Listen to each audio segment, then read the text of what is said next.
Welcome to another installment of the Basics. This is part 4 of 5 of my focus on the colors of Magic the Gathering. And today's episode is all about green, the color of life and trees and bugs and cool stuff like that. Let me show you what I'm talking about. Green is one of the more interesting colors of Magic the Gathering because not only is it about life and trees and forests, but it has a lot of big, bad, interesting creatures to play with. And a couple of my favorites from my green deck, the Crawworm and the Spined Worm.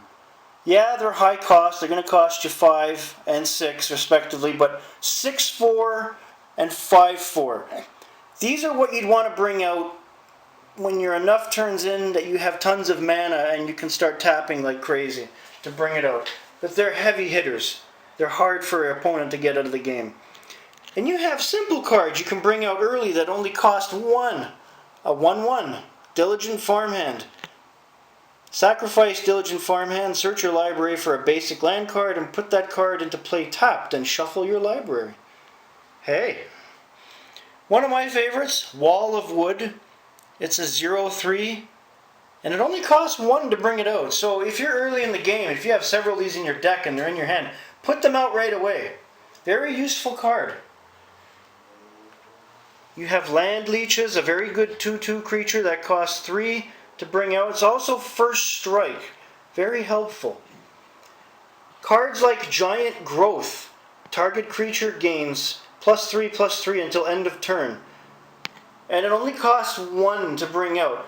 Think about that. 3/3, it only costs 1. So if you leave it for later in the game, if you have, say, one of the worms out, that either becomes a 9/7 or an 8/7 creature. How awesome is that?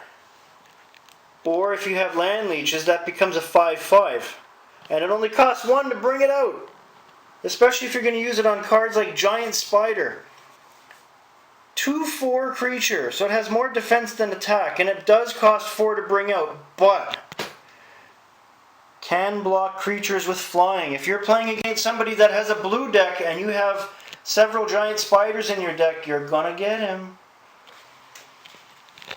I'd like to say it's my favorite color, but unfortunately it goes red, black, green for me. Even though my green deck has been one of my most trusty decks, but it's hard not to put it at the top with the kind of cards that it has. It really, really is. And I have other cards in my deck, like more Giant Spiders. So many good cards in this deck to make from green. Like, it's really one of the better decks you can construct, especially if you're still early on in playing Magic the Gathering.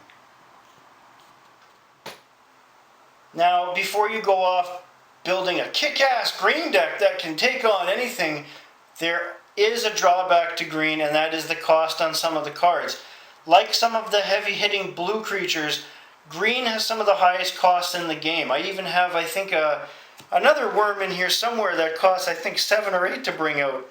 I do have several heavy-hitting cards that usually come out very late in the game, but they cost a ton to bring them out. So you have to be aware of that when you're building a green deck, because you're going to run into cards like the Ragworm here that costs an arm and a leg to bring out. Is it worth it? Yes. Are you going to be able to keep the game going for that long to be able to bring it out? Not likely.